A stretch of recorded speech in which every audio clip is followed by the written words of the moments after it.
여러분 안녕하십니까? 뉴스라이브 문을 엽니다. 코로나19 여파 속에서도 총선 시계는 흐르고 흘러 어느덧 이번 주 후보 등록일을 앞두고 있습니다.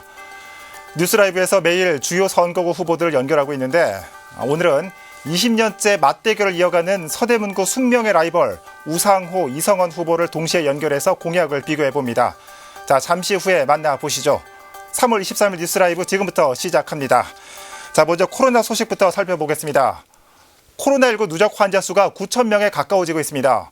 지난주 후반부터 주말을 거치면서 확진자 수가 100여 명 안팎을 꾸준히 오가고 있기 때문입니다. 취재기자 연결해 코로나19 진행 상황 살펴보겠습니다. 박용찬 기자. 네, 보도국입니다. 네, 주말 사이 발생한 코로나19 국내 상황 전해주시죠.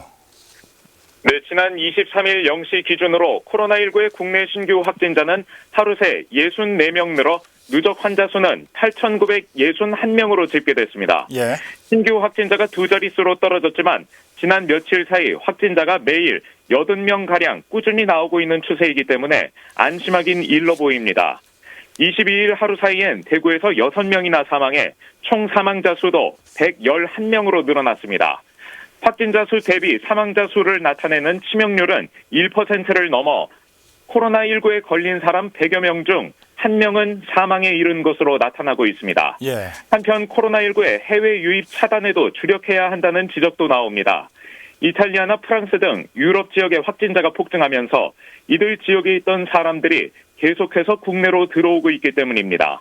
특히 어제 하루 동안 국내 입국 과정에서 확진 판정을 받은 사례가 11건에 달하면서 해외 유입을 통한 3차 확산의 우려도 커지고 있는 형국입니다. 예. 정부는 19일부터 모든 국가에서 들어오는 입국자에 대해 특별 입국 절차를 시행하고 있습니다. 그러나 이달 초 4명에 불과했던 해외 유입 확진자 수가 지난 한 주 동안 74명으로 18배 넘게 증가한 만큼 해외 유입 차단에도 총력을 기울여야 한다는 지적이 나옵니다. 네. 지금까지 보도국에서 전해드렸습니다. 네, 박영찬 기자 수고했습니다. 코로나19 발생 상황 살펴봤습니다.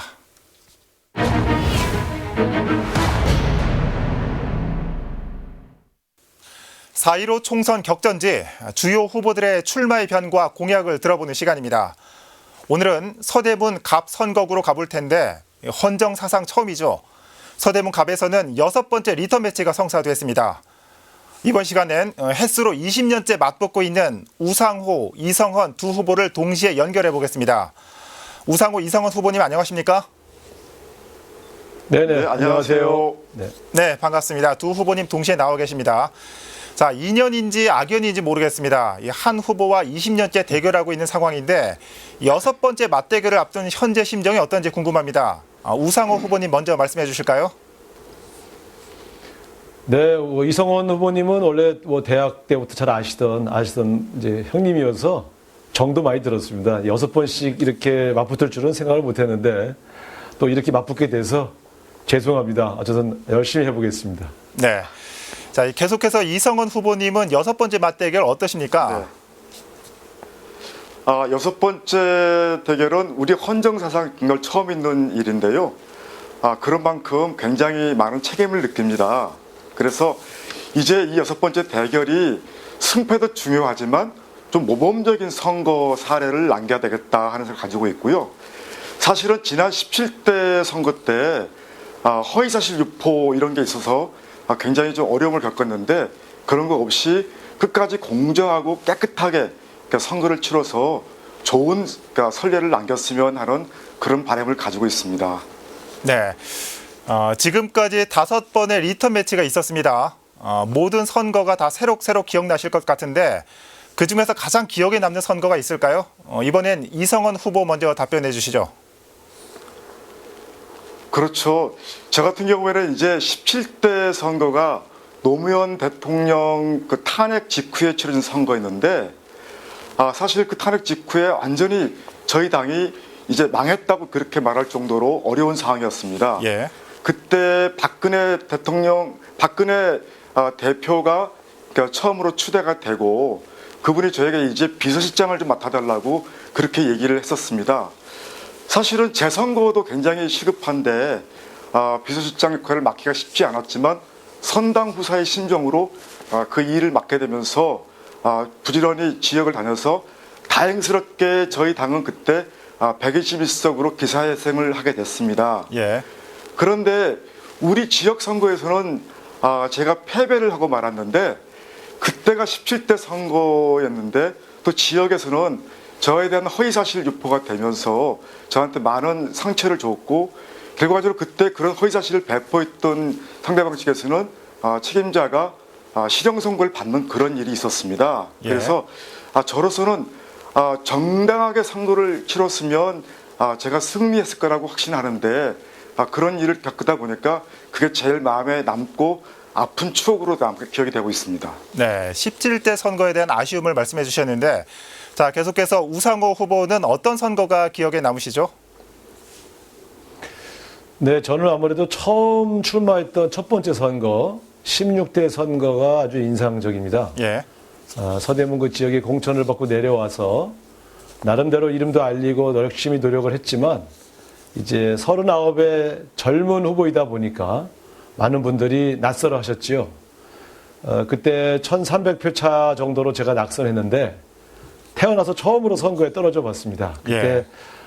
국민들이 얼마나 무섭고 얼마나 엄정한지 그리고 국회의원에 당선되기 위해서 얼마나 많은 준비를 해야 되는지를 절실히 깨달았습니다. 그리고 그 선거 이후에 낙선한 저를 위로해주고 함께 끝까지 해주신 많은 지지자들을 생각하면서 예. 외롭지 않구나 이런 마음을 가졌고요. 그때 늘 그런 얘기를 합니다. 그때 당선돼서 연이어 계속 당선됐다면 굉장히 오만해졌을 텐데 그 낙선의 경험이 저를 겸허하고 겸손하게 만들었다. 저는 그런 면에서 첫 번째 선거 낙선이 오늘날의 우상호를 만들었다. 이런 생각을 합니다. 예, 이 두 분 모두 이 아쉬웠던 선거가 기억에 남으시는 모양입니다. 자, 이 두 분은 이 숙명의 라이벌로 불리지만 두 분은 연세대 동문회 총학생회장 출신 이력까지 닮은 점도 많습니다. 자, 실제로 두 분이 친하신지도 궁금한데 우상호 후보님 어떻게 생각하십니까? 네, 평소에 제가 형님으로 모시면서 네. 뭐 이런저런 행사에서 자주 뵀는데 두 사람 관계는 아주 좋습니다. 그래서 저는 사실 죄송하기도 하고 처음 선거 나오셨을 적에는 제가 사실 좀 사무실에 방문도 해서 격려도 드렸던 경험이 나는데 예. 이렇게 악연이 돼서 6번씩 맞붙게 됐습니다. 그러나 개인적으로는 늘 좋아하고 존경하는 선배님이십니다. 네. 자, 이성원 후보님은 이 우 후보님과의 친분에 대해서 어떤 생각이신지요? 그 악연은 아니고요. 다 예. 이게 인생살이 가운데서 있을 수 있는 일이라고 생각합니다. 우상호 우리 의원께서 6번 같이 대결하게 되는데 네. 사실 제가 96년도에 여기에 그러니까 첫 출마를 했었어요. 예. 그때는 김상현 의원이 이제 현역 의원이셨는데 그때 저도 약관 37세에 나와가지고 578표 차이로 제가 이제 아쉽게 패배했는데 그때 야당의 제2인자였던 김상현 씨와의 대결에서 그런 결과가 굉장히 인상적이었던 것 같습니다. 주민들에게. 그래서 그 후에 이제 어느 날 갑자기 우리 우상호 후보님 오시게 된 거예요. 예. 그래서 지금까지 5번 같이 겨루게 됐는데 우상호 후보가 여러 가지 면에서 많은 장점을 가지고 있기 때문에 제가 뭐 여러 차례에 걸쳐서 어려운 선거 과정을 치렀습니다만은 저는 우상호 후보도 나라를 위해서 열심히 일하고 또 지역을 위해서 열심히 일을 하고 있지만 제가 떨어져 있으면서 저는 굉장히 많은 그 어려움을 그러니까 배우기도 했고 또 지역에 있는 많은 분들을 만나면서 이분들이 정말 우리 지역이 너무나 좀 낙후되지 않았느냐 하는 얘기를 들을 때마다 굉장히 마음이 아팠습니다. 그래서 우상호 후보와 저가 함께 실제로 여기 지역의 일꾼으로 일한다면 실질적인 일을 좀 만들어내는 일꾼으로서 앞으로 더 잘하기를 바라는 마음을 가지고 있습니다. 네. 이렇게 20년째 한 후보를 상대하다 보면 누구보다 서로에 대해서 잘 알고 계실 것 같습니다. 자, 본인이 파악하는 상대 후보의 강점은 뭐라고 보시는지 궁금합니다. 자, 이번엔 이성원 후보 먼저 말씀해 주실까요? 네. 다 아시다시피 우상호 후보는 더불어민주당이지 않습니까? 소속이. 그 대통령, 서울시장, 또 시의회 의장, 뭐 구의회 의장까지 모조리 다 민주당 분들이 지금 맡고 있습니다. 그러니까 1년이면은 512조가 넘는 그런 예산을 집행하는데 그런 예산을 가지고서 마음대로 그러니까 선거운동을 할 수 있기도 하고 예. 또 일할 수 있기 때문에 그거야말로 최고의 우상호 후보의 강점이 아닌가 이렇게 생각을 합니다. 네. 그런데 중요한 것은 우리 지역 내부에서 일을 해나갈 때 사실은 학부형님들이 제일 관심을 갖는 부분이 학교 시설을 바꾸는 그런 일이거든요. 근데 그건 원래 국가 예산과 서울시 예산으로 또 교육청 예산으로 나오게 돼 있는데 그런 부분이 전부 여당 후보가 한 것처럼 이렇게 얘기를 하고 다니니까 예. 사실 저로서는 굉장히 아쉽기도 하고 저런 점이 참 아쉽다. 나도 여당이 됐으면 저렇게 했을 텐데 하는 그런 면이 있습니다. 네, 그렇군요. 자, 우리 계속해서 우상호 후보께서 생각하시는 이성원 후보의 강점은 뭐라고 보시는지요? 네, 아무래도 우리 이성원 후보님은 그 부지런함, 열정 이게 네. 최고의 장점이죠.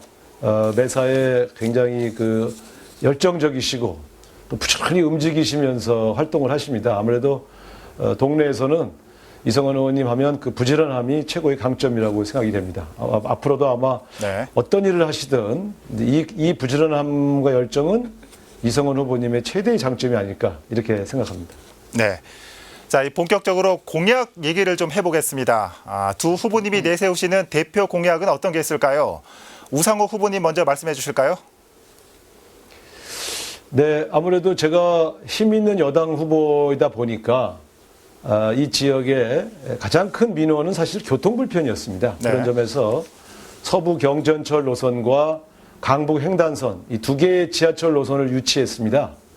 이 지하철 노선이 조기에 착공되도록 만드는 것이 제 핵심 공약이 되겠습니다. 두 번째는 또 이 지역에 좀 낙후된 지역의 개발 민원들이 있는데 오랫동안 지체되어 왔죠.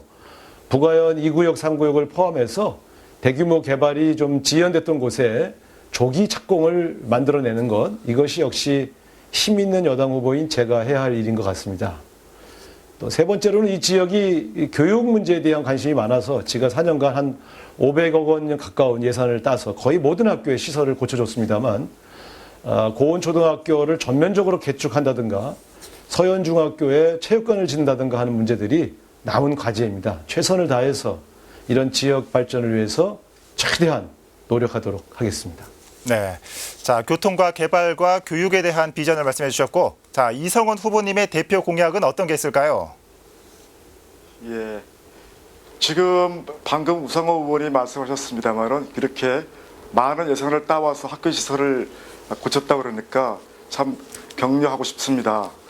저희는 야당이기 때문에 우선 문재인 정권이 독선 독주하는 것에 대해서 철저하게 견제해야 된다고 생각합니다. 그런 의미에서 공수처법 이거 반드시 폐지시켜야 됩니다.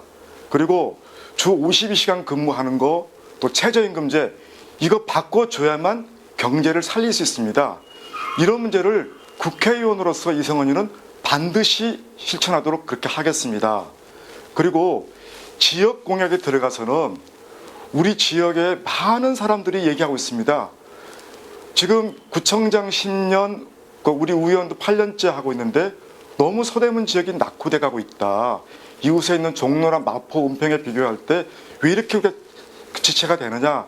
그런 많은 비난을 받고 있는데 바로 그런 면에서 지역 발전을 위해서 저는 우선적으로 우리 서대문 지역을 관통하는 경의선 철도가 있습니다. 예. 이 철도 때문에 그 주변에 많은 주민들이 소음 때문에 고통을 겪고 있습니다.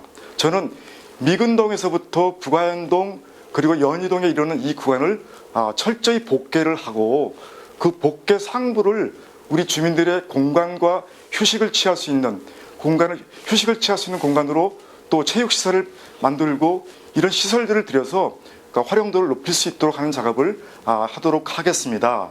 그리고 지금 두 번째로는 우리 지역의 재개발, 재건축에 대해서 의원도 말씀을 하셨습니다만은 예. 사실은 2006년도에 이 사업이 저희가 유치해 왔었습니다. 그런데 그동안에 이 재개발 추진하는 작업이 상당히 정치적으로 많이 이렇게 이용되기도 하고 지체가 됐습니다.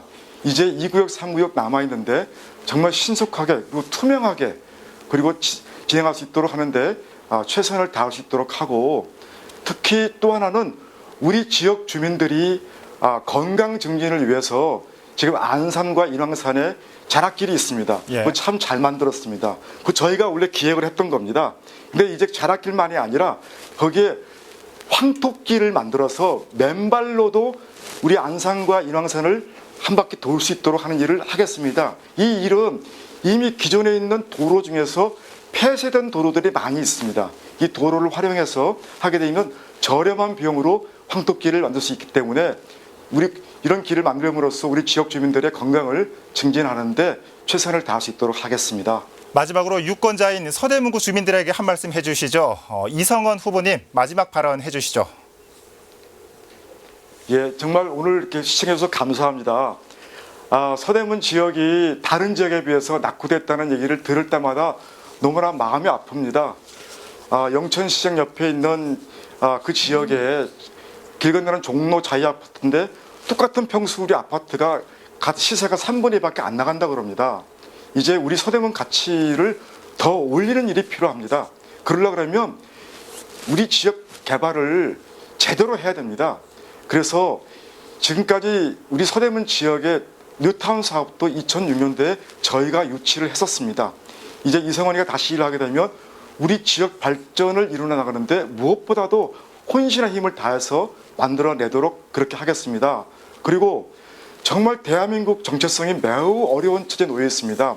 많은 사람들이 이러다가 정말 우리 대한민국 사회주의로 가는 게 아니냐 하는 걱정하는 분들이 의외로 많습니다. 따라서 저희가 과반수를 확보해서 정말 균형을 맞춰서 자유 대한민국의 가치가 훼손되지 않도록 하는데 최선을 다하겠습니다. 한번 일할 수 있는 기회를 주시면 혼신의 힘을 다해서 일하도록 하겠습니다. 감사합니다. 네, 마지막으로 우상호 후보님 말씀해 주실까요? 네, 서대문 주민 여러분, 코로나19 때문에 걱정이 많으시죠. 지금 우리 국가는 이 위기를 극복하기 위해서 전 국민의 힘을 모아서 최대한 이 위기를 헤쳐가기 위한 노력을 하고 있습니다. 이럴 때일수록 대통령과 여당의 힘을 실어 주셔야 합니다. 바로 이번 선거는 대통령과 여당의 힘을 실어서 국난을 극복하는 그러한 지혜를 발휘하는 선거라고 생각합니다. 또한 지역 발전을 위해서도 대통령, 서울시장, 구청장의 힘을 빌어야 됩니다. 힘 있는 여당 후보만이 바로 이들의 정책 결정권자를 설득해서 서대문구를 발전시킬 수 있다고 생각합니다. 이번 다가오는 총선에서 국가를 위기에서 지켜내고 서대문을 발전시킬 수 있는 사람, 기호 1번 우상호를 선택해 주십시오. 감사합니다. 네, 오늘 두 분 말씀 들어보니까 이 서대문구 갑은 벌써부터 치열한 본선 레이스가 진행 중인 것 같습니다. 자, 오늘 두 분 모신 자리가 이 서대문갑 유권자 여러분들의 선택에 조금이라도 도움이 됐으면 좋겠습니다. 자, 우상호, 이성원 후보님 오늘 시간 내주셔서 고맙습니다. 네, 감사합니다. 네, 감사합니다. 네, 헌정사상 처음으로 6번째 맞대결을 맞이한 서대문구 갑선거구 민주당 우상호 후보와 통합당 이성원 후보 연결해봤습니다.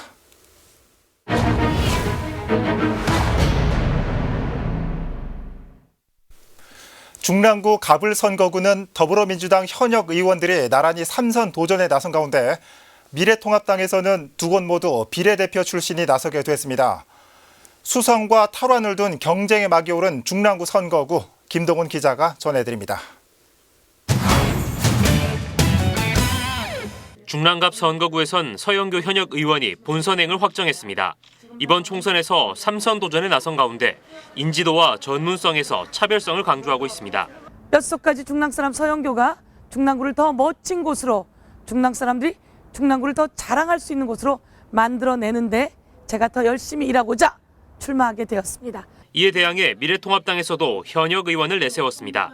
초선 비례대표인 김삼화 의원을 단수 공천한 것, 정권 심판론을 내세우며 지역을 바꿀 새로운 인물임을 강조하고 있습니다. 중랑에서도 새로운 변화의 바람이 불 것입니다. 중랑 주민들께서는 더 이상 부끄럽고 창피한 국회의원이 아니라 일 잘하는 국회의원을 선택해 주실 것입니다. 중랑을 선거구에선 민주당의 경우 박홍근 현역 의원이 단수 공천을 확정했습니다. 역시나 3선 도전에 나선 가운데 특유의 친화력을 바탕으로 민심 다지기에 주력하고 있습니다. 우리 주민들에게 선택을 받고 있고 시대가 저를 요구하는 이 상황에서는 저는 아직 제가 해야 될 사명이 있다고 생각하고 있고요. 그래서 그 사명은 말 그대로 죽기 살기로 해야 됩니다. 제 초심과 실력이 진정성이 있는 한 마치 불꽃을 다 태우는 촛불처럼 살아야지 되는 거 아니겠습니까? 미래통합당에선 2인 경선을 통해 주자가 확정됐습니다. 지난 18대 비례대표를 지낸 윤상일 예비후보가 김재원 현역 국회의원과의 경선에서 승리를 거뒀습니다. 지역 토박이로 중랑을 발전시킬 적임자임을 강조하고 있습니다. 허물어진 보수를 재건하고 또 18대 국정 경험과 성공한 CEO로서 국가의 이익과 지역 발전을 위해서 열심히 하겠다는 그 일념으로 이번에 출마를 결심하게 됐습니다. 현역 재선 의원과 전현직 비례대표 출신의 여야 경쟁으로 좁혀진 중랑구 선거구. 수성과 탈환을 건 치열한 선거전이 예고되고 있습니다. 딜라이브 서울 경기 케이블 TV 김동훈입니다. 정부가 2020년 개별 주택가격 결정에 앞서 주민 의견을 접수합니다. 국토교통부는 올해 1월 1일 기준 전국의 공동주택 1,383만 호에 대한 공시가격 의견 청취를 받는다고 밝혔습니다. 올해 발표된 개별 주택가격은 서울 부동산 정보 조회 시스템 사이트와 국토교통부 홈페이지에서 확인할 수 있습니다. 주택 공시가에 이의가 있는 주민은 부동산 공시가격 알림이 사이트나 각 시군구 행정기관으로 오는 4월 8일까지 의견서를 내면 됩니다. 주택 공시가는 소유자와 이해 당사자의 의견 수렴과 심의 과정을 거쳐 최종 공시가가 결정됩니다.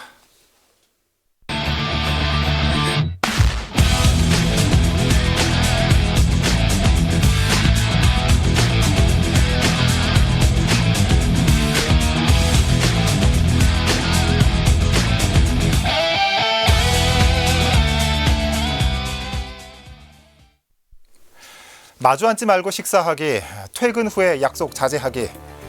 정부가 어제부터 강력하게 권고한 사회적 거리 두기입니다. 각 지자체마다 이 봄꽃 축제도 줄 취소에 들어갔지만 날씨가 좋았던 지난 주말 상춘객들의 꽃놀이와 일부 종교시설의 종교 행사는 이어졌습니다. 쌓이는 피로감에 느슨해진 경각심. 하지만 고삐를 조금 더 죄어야 한다는 건 누구도 부인하지 못할 겁니다. 뉴스라이브 마칩니다. 시청해주셔서 고맙습니다.